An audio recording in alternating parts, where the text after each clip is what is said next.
With approximately 40,000 students enrolled in private schools nationwide, the Jamaica Independent Schools Association argues that these schools contribute significantly to positive educational outcomes and national development. We explore the challenges faced by private schools, especially outside Kingston and St. Andrew, and the creative financial means they employ to stay operational. Join us as we question whether the government should provide funding for privately educated students and delve into the controversial world of private education in our country with Pastor Wesley Boynes, President of the Jamaica Independent Schools Association, or JISA. I am Kwame Thomas. Welcome to the conversation. How are you, sir? I'm doing exceptionally well. Thanks for asking. Great. And greetings to your viewers. Yes.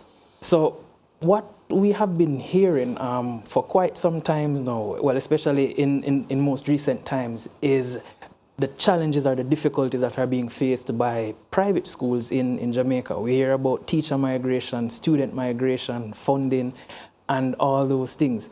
Now, I'll start with the issue of teacher migration. You know, from private schools to public school. This seems to be based on how the papers would present it. It seems to be a growing phenomenon. How could you explain this trend and its impact on private schools?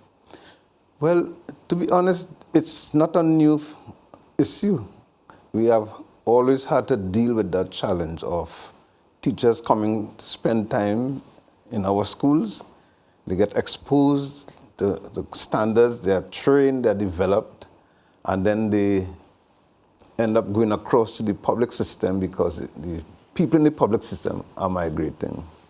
Okay, so in a lot of instances, the teachers from the private schools, they're the ones who are first in line to fill up the spaces that are left in public schools. So that has always been the case. I remember raising that issue with education ministers in the past, but I mean, there's nothing that anyone can do about it. It's a free market society. People are free to go wherever they think the greener pasture is located. Okay, so it's just an issue we have to deal with, and we have accepted that, and we try our best to find loyal staff members, and we try to highlight the non-financial benefits of being in our school environments.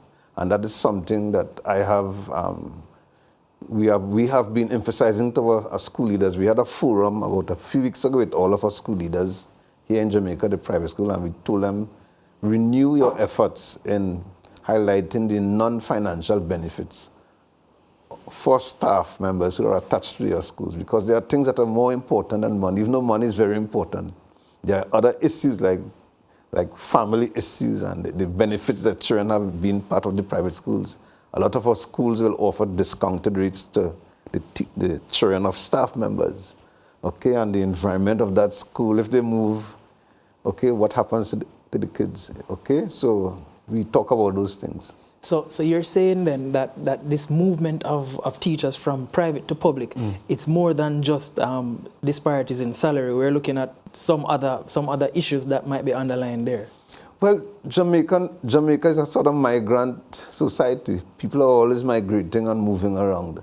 Okay, but what I'm saying is that in order to deal with the issue, we have encouraged our school leaders to highlight the non-financial benefits of teachers working at a school, because right now, most of our schools, we cannot compete with the government compensation adjustment, which is being given to private school teachers, you know, because of, to do that, we'll have to really make some massive adjustments to our school fees. And some schools have already done that, and you guys have been reporting on them.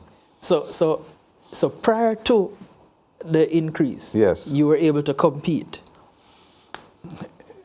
We weren't doing that bad. A lot of our schools had to find creative ways of making sure that our teachers were well compensated. And so that is the conversation that we are ramping up with our school leaders right now. A lot of y'all cannot come forward with the cash. Otherwise, parents are the ones who will have to dig in their pockets if we have to pay the teachers the same rate as government schools do. So we are telling them that there are other benefits of working at your school. Begin to talk to these things with your teachers, with your staff members. That's the general approach we are taking. Some schools are taking a strictly financial approach where they are ramping up the school fee. Okay, and a lot of those schools are the top-end schools who are the ones dominating the media reports.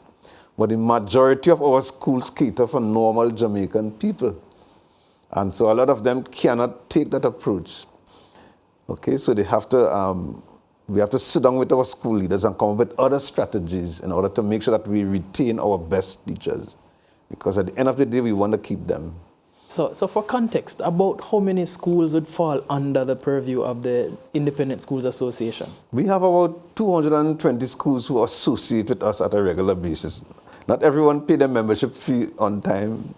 Mm-hmm. Okay, so that number will go up and down, but on a regular basis throughout the year, some people will come and register because they want to take part in a conference or a sports competition or prep champs or something like that. So the numbers will vary, but regularly, we have about 220 schools. We have to ramp up our interaction with post-secondary schools. That number, there's a lot of them out there. A few of them are members of GISA, but we want to do some more work with that particular group of schools. Okay. Now, tell me about the migration of students, because that has also become an issue in recent time. What are some of the factors that you think are driving this migration of students from private to public schools? Well, I don't know if there's a massive migration taking place, because I've been speaking to our school leaders. We have the schools that are closed down. Okay, we have some schools which are closed over the COVID crisis, okay, because, of course, there was an economic impact on the parents who are the ones paying the school fees. So we have schools who were closed down, but I am not sure if there is a massive migration of students from private schools to public schools. I'm not sure of that. Well, I mean, the papers are actually saying that there's an exodus from private to public. I don't know where the media people are getting their reports, because I'm in a group with many private school leaders, and I put out the question there: how many of you are losing massive amounts of students to the public schools? And I don't get. But the only time there's a loss is when a school closes. But the schools that are currently open right now, none of them have reported. But that being said, a lot of parents don't say anything until the first day of school in September. That's when I realized Tom is not here and Dick and Harry. Okay, very few parents will tell us up front. Okay, which is very sad, but very few parents will tell us up front that I am moving my child. So what some principals have done this week, they have sent out space retention forms, okay, to try to get a feel of what the parents are planning. So maybe if you ask me this question in the next week or next 2 weeks, I'll be able to give you a more accurate answer. But right now, I think it's just speculation. All right. So based on that, though, could I say that those are reflections of a decline in the quality of education that's being offered by the private institutions, or we're talking about other underlying reasons for the shifts? Yeah, very important question, because I honestly believe that if private school education in Jamaica suffers, then the standard in Jamaica will fall, because in many instances, the private schools, they are the standard bearers. Okay, so if people, if there are students leaving our schools or parents going across, it's purely a financial issue. It has nothing to do with the standards. Our students have always performed in all of the educational regions around. You talk to the educational officers who will give you an honest response, and they will let you know that the private schools are top performing on a consistent basis. That's why a lot of people, like myself, made a sacrifice to send our children to private school. My wife and I, we didn't have a vacation for about 12 years straight. My wife did it all the extra fingernail and the hair, and we just live a simple life. And okay, in order to send our children to prep school, not because we were rich and wealthy, because of the quality which we were getting there. And I'm not saying that public schools cannot perform that way. I know people who went to public schools and did very well. Okay, but there are children who, because of whatever challenges that they have, they need the private school setting. So what are some of those advantages, though, that I would get? Let's say I decided to send my child to a private school. What would be some of those advantages that he or she would benefit from? Very good. Smaller classroom sizes. In a lot of the prep schools, you've got 2 teachers in a classroom. Okay? Dealing with the child, okay, or the students. All right? You might have some special need situation or your child, okay? Special needs, that's a big deficit in the public system. So in a lot of our schools, governments send these children to our schools. Case in point, Genesis Academy. I was a chairman of that school for many years, okay? And a lot of students are being paid for by the government. So we do have a partnership with the government for many years now. A lot of Jamaicans probably not aware of that. It just need to be enhanced. Okay? Enhanced how, though? Well, I have some suggestions. I think, well, a lot of our schools have a MOU with the government, okay, where the government sends students. So I think the compensation for those students can be revisited, okay, and I have other suggestions. I've always asked people why schools pay taxes and nobody have ever given me a proper answer why a private school should pay taxes. Because I'm a pastor for church, okay? My church don't pay tax, but I'm running a school, okay? We give a lot of scholarships to children who can't afford to attend our school. Our members put money together. And we pay for students who are on part and from very difficult situations, okay? And we say we'll cover your school fee. Come, I go and raise money different places, and then these students come to our school. And after I do all of that work, I have to pay tax for running the school. So you're saying that you don't believe that the private schools should actually pay taxes? No, especially the church-connected schools. Because in most instances, these schools are an outreach of this church. It's a values-based educational outreach. We focus on character education, okay? And I mean, I remember talking to one education minister a few years ago, and I said, you all spend like $60 billion every year on national security. Okay, why don't you take part of that budget and support schools who are educating the character of students who will not end up in jail for you to be spending all this $1 billion policing them and feeding them free food in jail and all of these things. We need to look at it properly. Oh, all right. So I'm going to hold it to some of those statements that they're making. We're going to our first break. Continue to stay with us as we have this discussion on the idea of private schools and how they are being funded or how they should be funded. This is The Conversation. We'll be back shortly.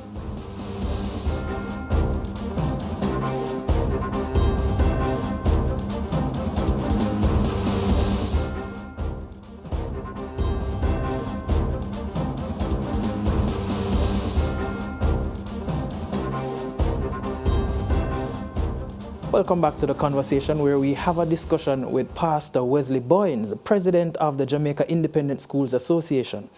Just before the break, you stated that you believe that private schools, especially those that are attached to churches, should not be required to pay taxes. What about those that aren't attached to to churches? Do you believe that they then should be paying taxes? No, I think they should get a break, especially coming out of the COVID. Mm-hmm. 2 reasons I'll give you. A lot of our schools are behind in that particular area because of the economic impact of the pandemic. Secondly, every time we take a child from the public space and bring them in our school, the government saves some money that they don't have to spend on that child. So even if you don't want to give us the full government obligation on that you would normally spend on that child, at least a percentage. Okay, because we are actually thousands and thousands of children are educated in private schools every year. So we are saying the government is saving money that way, all those special needs children with other sort of challenges, we are saving you the trouble. Okay, and on top of that, we are educating their character. And we are saving the country millions of dollars. I have never done a scientific study on the amount, but I know it's a lot of money we are saving the country. So if at this point in time, our schools need a little, a little assisting and so on. I don't appreciate how the members of the public are now calling our schools scams. No. And all of these things I'm hearing. No, man. Well, so I think it was in 24, somewhere between 2014 and 2012 and 2014, yes, where the Minister of Education had stated that based on the MOU that they would have, the government would have with the private schools, somewhere along the lines of $15 billion would have been spent if they decided to continue sending students to the private schools. But you are saying that every time they send students to the private school, it's a savings that they make, but the government back in the day saying that we make a loss if we should do that. I don't know if, I'm not sure if that was properly challenged, because obviously whether they send or somebody enroll a child to a private school, a saving occurs on the public side. But not an individual side? No, the individual have to spend money. The school have to subsidize in most instances. Our schools have to subsidize. Okay, I only know of 3 schools, whose school fee covers the full operating expense. 3 out of the hundreds of prep schools and other type of private schools that I'm aware of. The school that I am chairman of, the one in Ocho, we talk to a lot of our church members and we do fundraisers. We started in 2012 and we have never charged a full school fee that once parents pay, we don't have to do any fundraising. Never. All right, shed some context though, because when we look in the papers, we see where private schools will be required, or they have stated that they will be required to increase their fees from at minimum 8% to at maximum somewhere between 37 and 43%. Why? That much? Well, again, not all of our schools do that. I see the schools that you all are highlighting in the media, and they are the top-end schools. Okay, I see the list, and you all have the letter from these schools, and there are different types of markets in the education environment. You have the top-end market with the big businessmen and their children and so on. Then you have normal Jamaican people, and the schools that you all have been highlighting are the top-end schools. Yes, and it's not a balanced report. But then I'm going back to what you have said. If there are schools that caters to various niches, yes, then the government should tailor their MOU then to subsidize to that extent, because I don't think it would be fair for me to, if I am the government, to say I'm going to send X amount of subsidy to a school that has increased its fees to the tune of 37 to 43%. Well, it depends on the type of school that a special needs school, the government may have to pay the full fee, okay, because most public schools don't have the proper facilities for special needs children, and these are Jamaican children too. So I think in that aspect, there's good intention by the government. We just need to enhance the partnership. There is a partnership with the government that people are probably not aware of. So you do get funding to some extent, but it's just that it needs to be amplified. So, and not the school, the Jamaican student.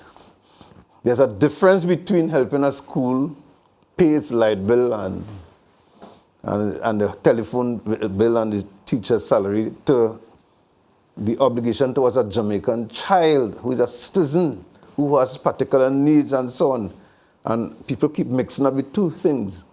My thing is that the government's obligation to a Jamaican child should follow that child wherever that child goes, whether it's in a private school or a public school. And if you don't want to give the private school the whole thing because we are private, well, at least a percentage because that child still have to eat, still have to do things. Okay, for example, we took a mother in a few years ago, her 2 children, to our school in Otres, Northgate High School. Okay, the lady lived at the back near some cement factory. The place dusty. Okay, the father is a dysfunctional father. So we decided to pay the school fee for the child, but they still need lunch money. They still need, all we covered was the fee. Okay, but soon as it came into our system, the part support stopped immediately. Why? Because they are now in a private school. So we have to be having that kind of discussion with the authorities at B. So I'm saying that these children, even though they might be enrolled in a private school, they still have other needs, which the government of the day should support. And I think the current education minister, she's listening to us. The sort of feedback I get from her, we feel very encouraged, and we have some hope that we will develop a really good partnership in the end. Because the way she has opened up to us, we are really, we feel very enthused and full of expectation. Expectation? Yes. Remember, hope is not a strategic thing, I understand what you're saying, but because of the different experiences in the past, okay, I have had to sit down with one education minister years ago, and the meeting started with him telling me very clearly that public school are his biological children and private school are his adopted children. A very stupid statement. But this minister now, she's saying she's concerned about all Jamaican children. I felt very happy when she said that. I said, praise the Lord. So I think that we have a good discussion going with her, and I hope that it will manifest into a more enhanced partnership down the road. I think good will come out of it. That's my position at this point in time. So, all right. So based on all that you have said, though, or you've been saying, you have argued that, or you're arguing that there is need for increased government funding or policy changes to level the playing field between private and public schools in Jamaica. That's one of the things that you're saying, right? I am saying that the government's obligation to each Jamaican child should be, Jamaican children who are in private schools should become more enhanced and more developed. Okay, it's like the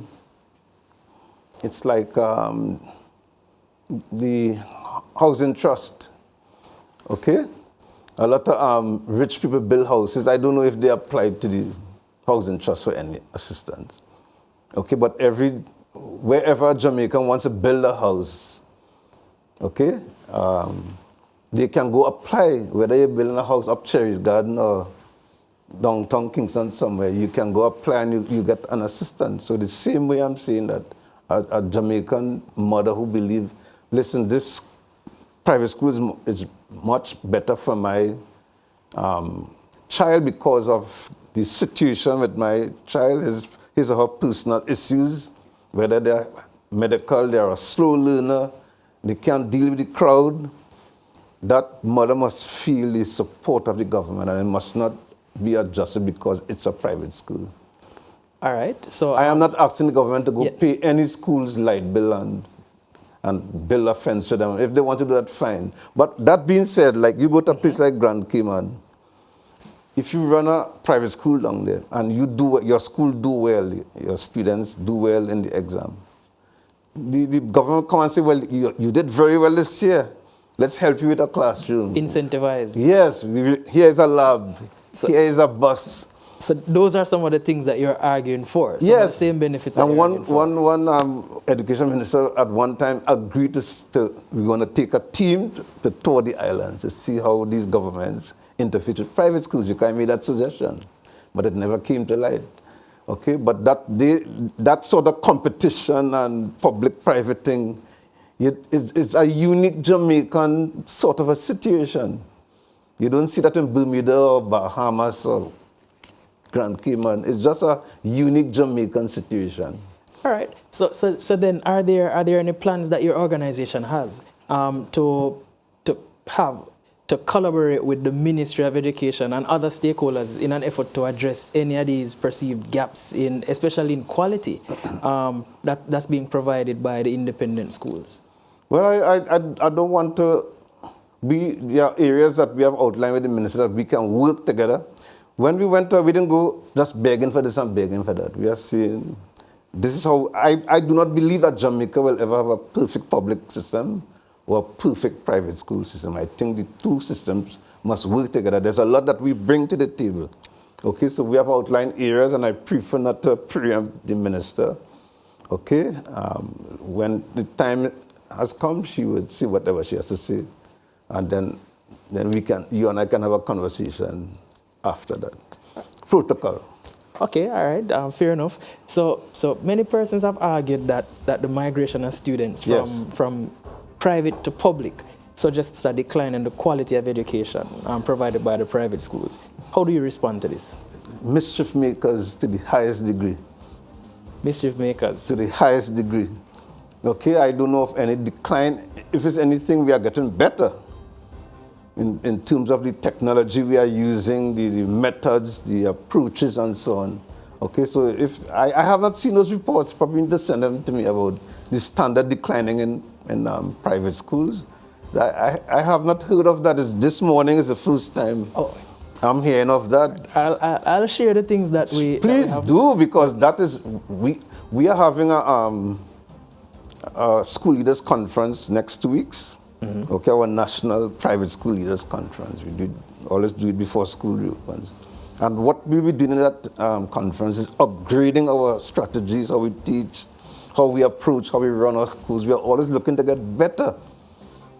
All right, okay. So it's not an issue of quality. Yeah, that's a false report. All right, so... Definitely. So, Pastor Boynes, I want to thank you for taking the time out to sit and have this conversation with me as it relates to your organization and what it's doing locally to strengthen our meet our educational needs. Yeah. I want to stay with us. We come back after the break where we have a discussion with Mr. Stuart Jacobs, the president of the National Parent Teachers Association of Jamaica. More after the break.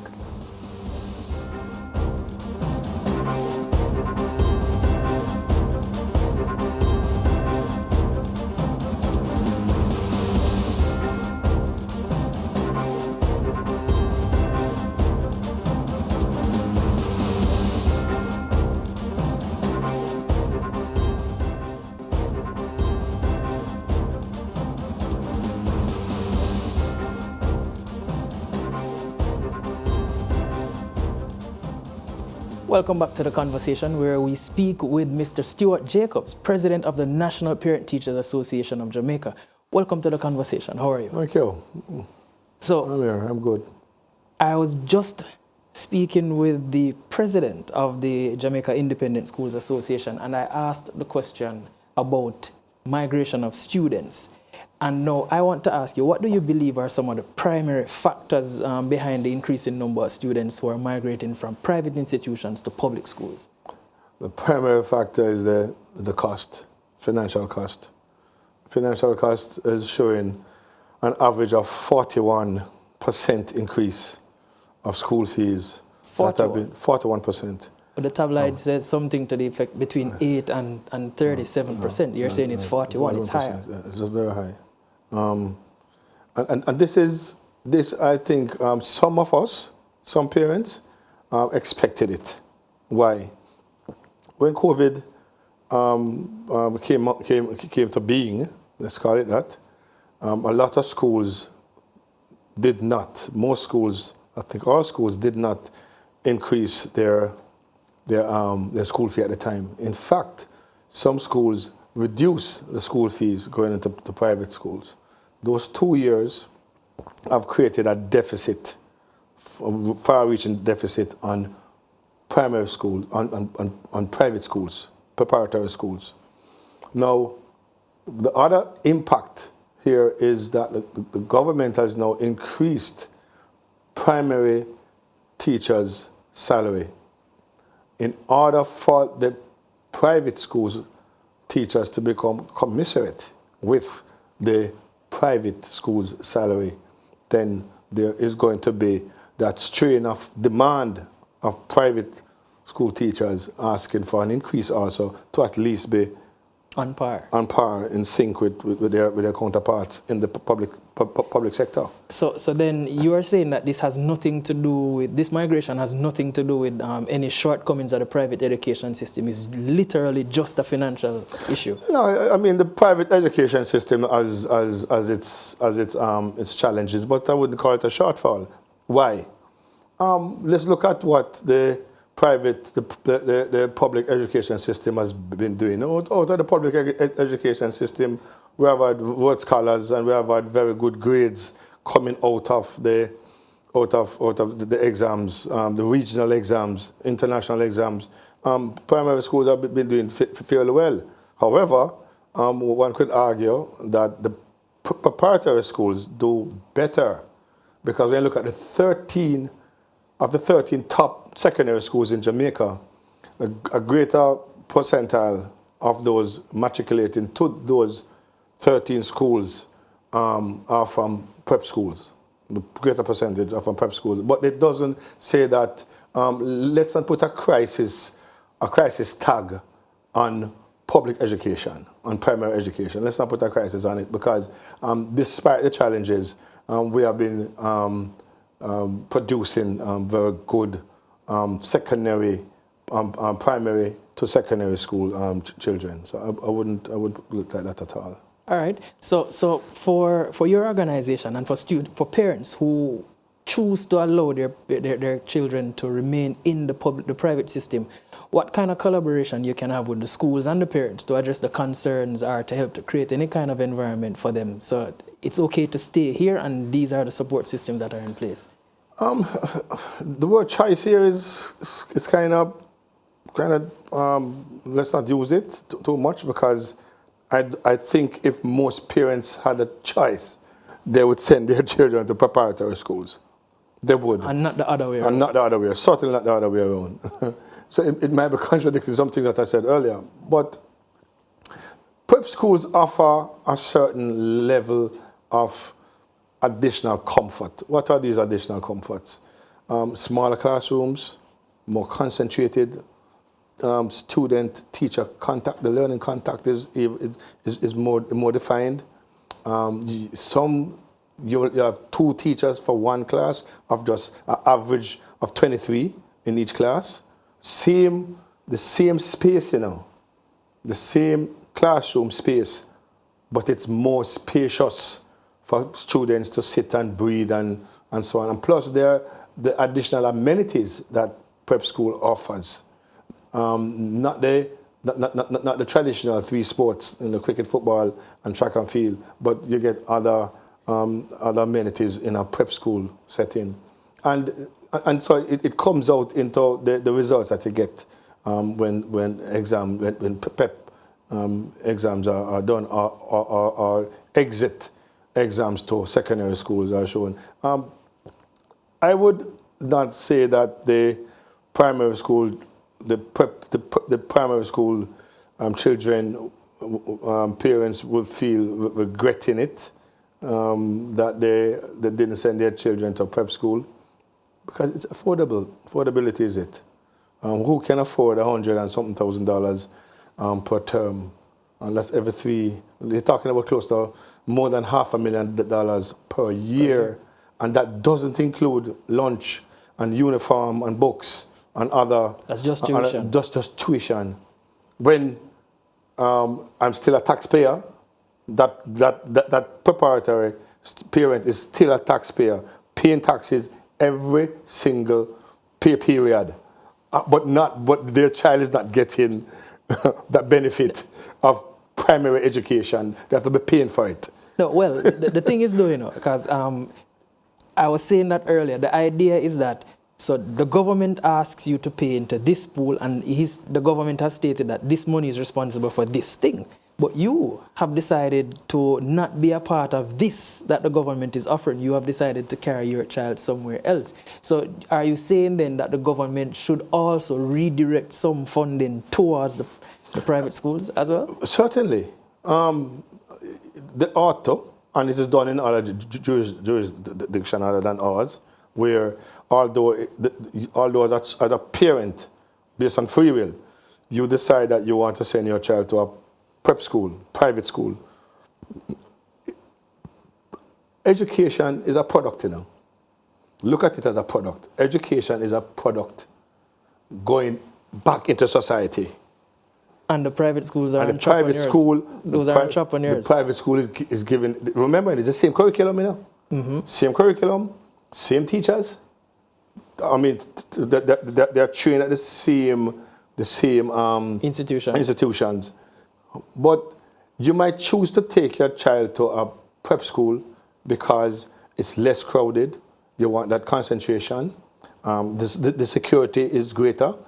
For religious reasons also. If you notice, a lot of the prep school belong to religious organizations. So you want your child to go in a particular vein of religious teaching, and then they also try to get them into the secondary schools in a similar vein. And let's call it, the Anglicans, the Catholics, the Baptists, they have their prep schools, they have their secondary schools, and they even have their own tertiary level education system. So the choice that a parent makes is dependent on their economic standings and their affordability to send their child to that school. And you're saying that the government should seek to subsidize their choice. The government should seek to do it, because treat prep schools as you treat a micro business that's giving back to society. They're paying taxes, they're offering employment to ancillary and everybody else, and they're also creating that avenue that takes a strain off you, the government, to educate our children. So it should be something to look at, to offer grants, and the grant could be in the form of giving it to teachers, teacher salary, assist with teacher salary, assist with some of the overheads, daily basic overheads, electricity and so on, and, to fund these schools. Why?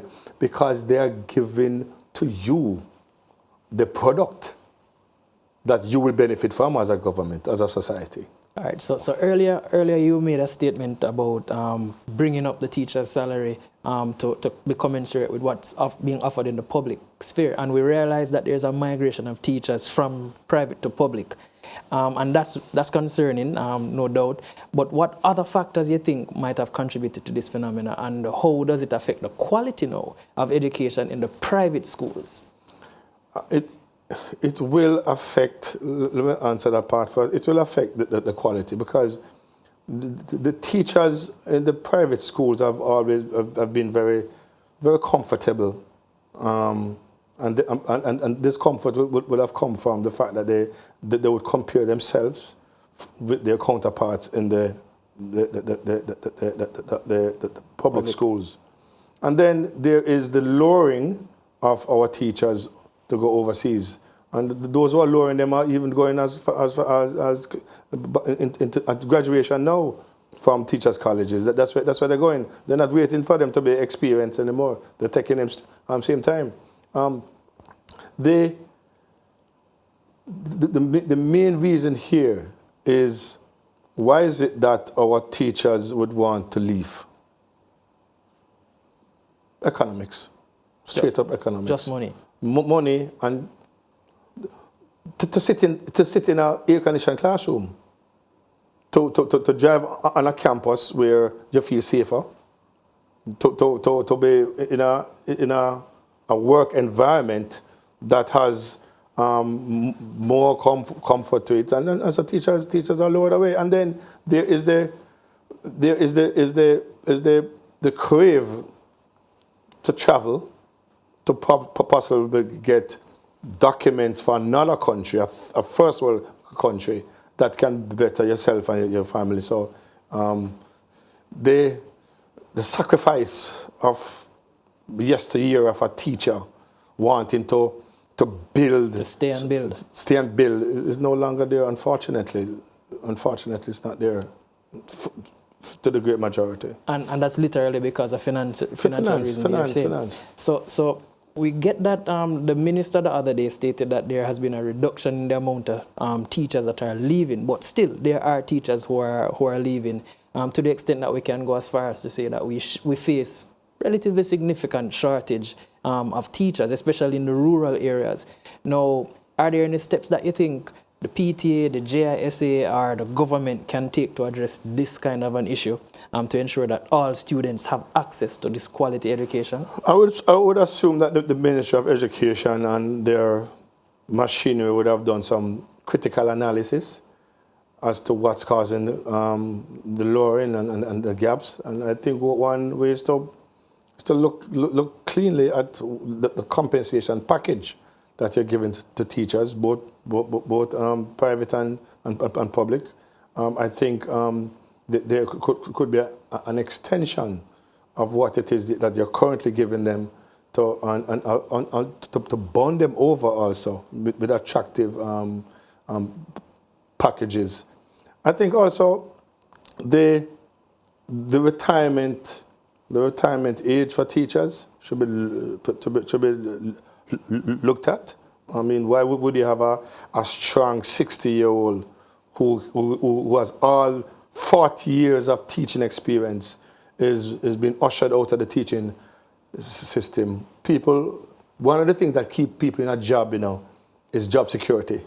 They like to know that, this job is mine, and I can stay up to 65. I can stay up to 70. People are living longer. We are living longer, and a 70-year-old is just as sharp.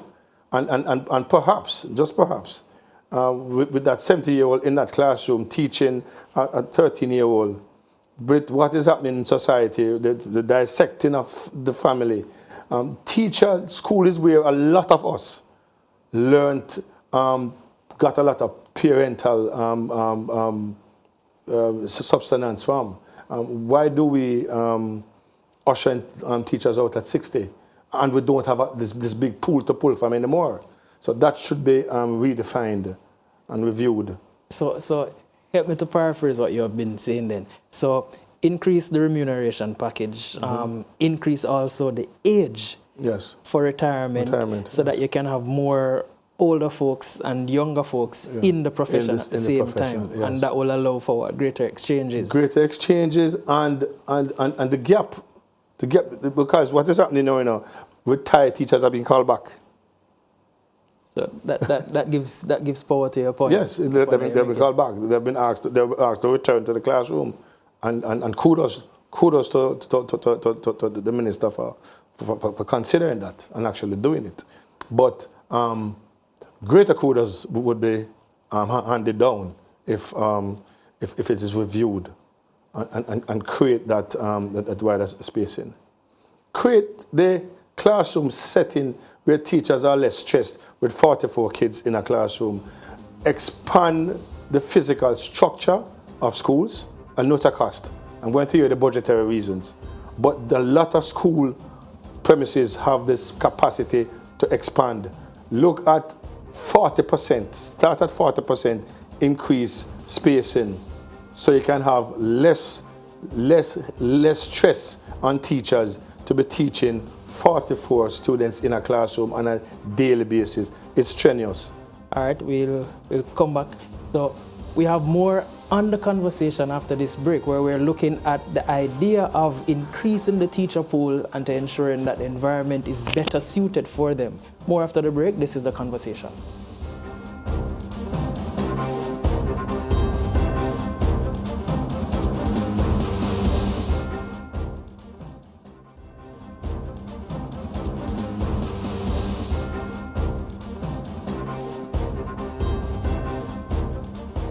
Welcome back to The Conversation.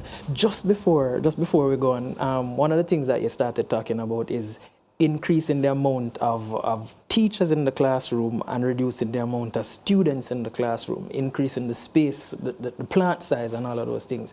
And you stated that there would be budgetary concerns there. Now, be that as it may, I wanted to find out about the shortage of teachers. We said that it's pronounced.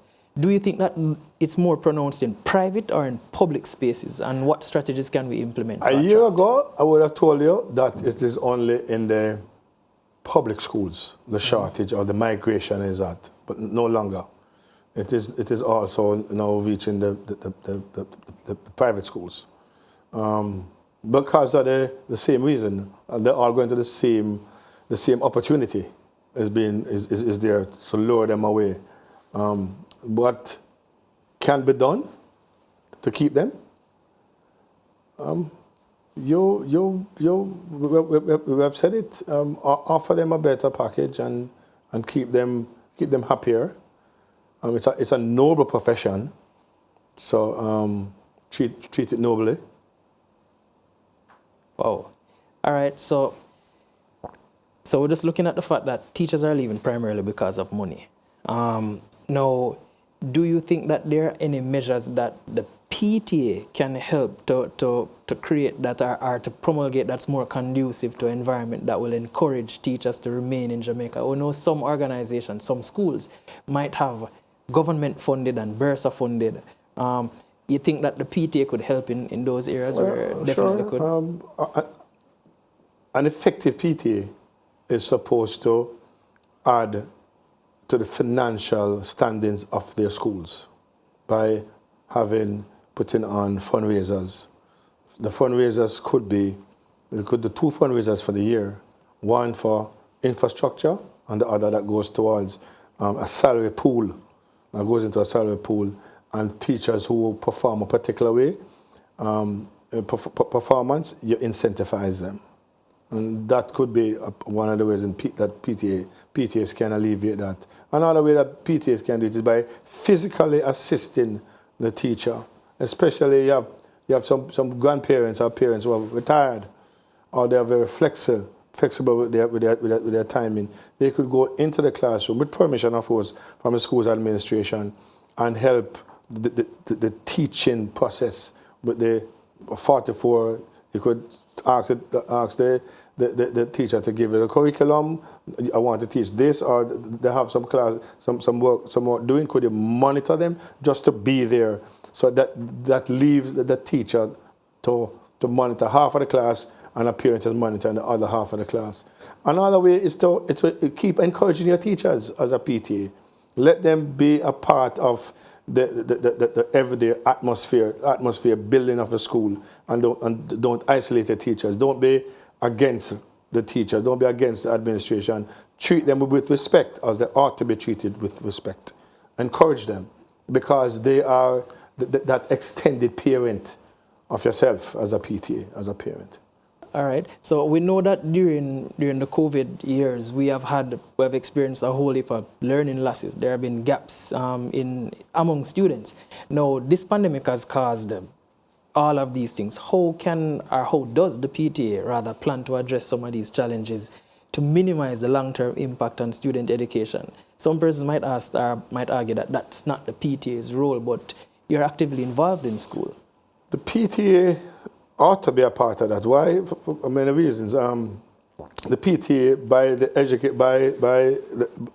the premise of the Education Act of 1980, the PTA is one of those compulsory units of a school board.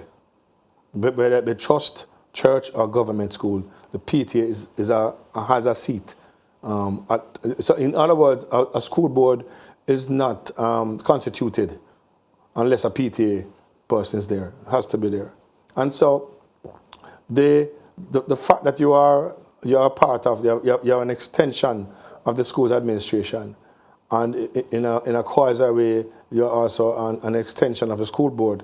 You want to ensure that the learning process is as best done in the way that is set out for success and great performance.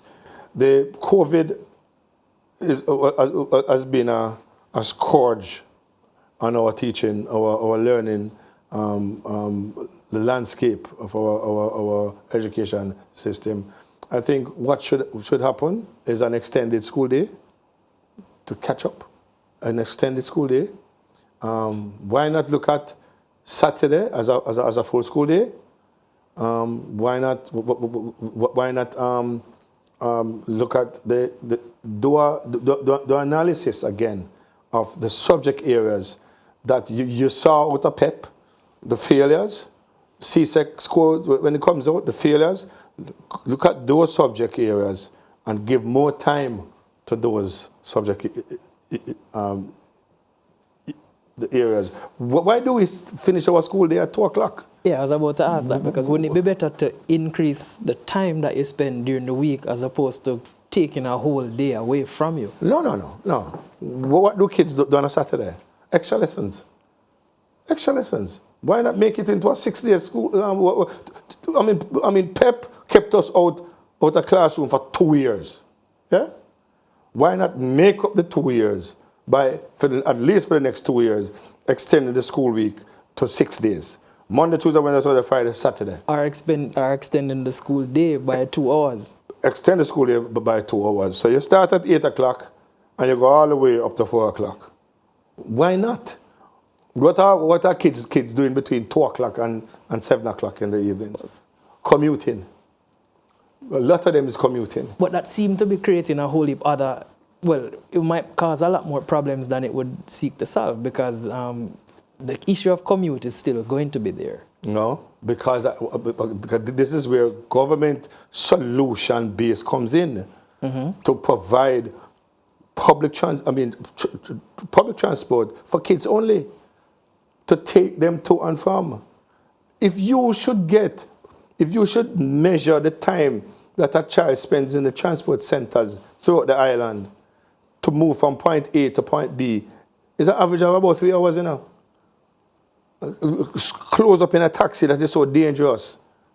So you're talking about you would then be able to address security issues, address the time loss of our children, and just the fatigue to go to and from school, and that affects the learning process. So you're saying no, keep them in school a little longer. Keep them in school a little longer. Find a good means of transportation that takes them from school to their respective places of abode. St. Augustine, in one of his wisdom, he says that life is a book, and you have only turned one page if you haven't traveled. I lived in Belize for a number of years. Belize children don't know what it is to take public transport. Yes. But we're already... They don't know. The issue that we're having now, is that the government is saying that they cannot afford to pay the teachers. Now, to say we're going to provide transportation, we're going to We'll find money to do other things, you see? We'll find money to do other things. And as a PTA body, we are saying, look at your budgetary spends and allocate a percentage that makes sense to the interest of our children's education. It is not going to be the same, because our teachers will continue to leave. The gap, you cannot stop the gap. The foreign exchange that they are going to be earning is what is lowering them. They are not going to stay. That nationalistic pride is no longer going to be there. They're looking at their family and how they can set that base structure of growth for their families. So they're going to leave. So we are faced with that. So don't bother try to go around that and see if you can fix it. Those who stay behind are going to do their best. We believe that. And our children needs to be given what is considered the best. Find public transport to take them to and from school, from home to school. Extend the school days so the learning contact is increased, and create better spacing for our children to learn. Meaning, crammed up in our space with 44 children in it. Cut it down the middle to 22. Cut it down the middle to 22. And find the ways in which those teachers who decide to stay, pay them well. Bring back those who have retired, who want to teach, bring them back. And those who are here, said to them, look man, work up to 65. You want to stay to 70? Not a problem. So all right, because I'm hearing increasing in plant size, increase in transportation expenses.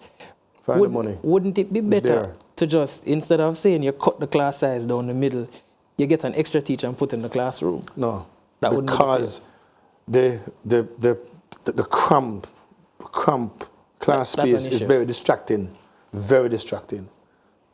When you go to a prep school and you see the 18 kids in a classroom, same space, same 20 by 20 or 20 by 30, and you go just round the road to a primary school, you scratch your head and say, all are equal, but some are more equal than some. George Orwell. Animal Farm. Animal Farm. So, all right. So, as the president of the PTA, what specific initiatives and actions are you advocating for, as far as the interests of parents and students are going to be dealing with in the face of some of these challenges that and I have to commend the minister, this minister of education. She ensures that every single term we meet her. We sit with her and we speak about these things. And so when we meet with her, we ask for these things. And some of the things that we've asked for, she's looking at it. One of the things that we're going to be doing when we meet with her later this term, this 3-month space, is to ask her some of these things. And so we'll be advocating on behalf of the parents that these things be done. We'll be encouraging our parents to get more involved in your school, get more involved in your school by speaking to the school administration, see how you can lend yourself, your talent, your time to the school. Try your best to be that part of the extended village where you are the parent to another child who might not have that help at home. So it is immersing yourself into the education system with your child and with other children. Wow. All right. So how, again, would your organization engage with both private and public schools to address what we call common concerns, as well as to promote a collaborative approach to improving this education system that we have? Again, that will go with our discussion with the minister and our team, because we don't want to seem as if, as an organization, we are separating or dissecting or segmenting too much. We want to look at education holistically and PTA holistically. Because as far as I'm concerned, the parent at a preparatory school and the parent in a primary school, private school, sorry, it's the same parent. Because the product is the same. Education of our children is the same. To come out into society, to build our society. It's just that it's two different filters. Two filters coming into the same mainstream. That's what it is. Tributaries, two tributaries to the mainstream. The mainstream. All right, so what are some of the measures that you can implement then, or you think can be implemented to empower students so that they can make their voices heard in the decision-making process as it relates to education policies and educational practices? Well, each school board, our secondary school boards, has the parent, the guidance council, the student council rep sits on the school board. That is compulsory. That's a part of the act.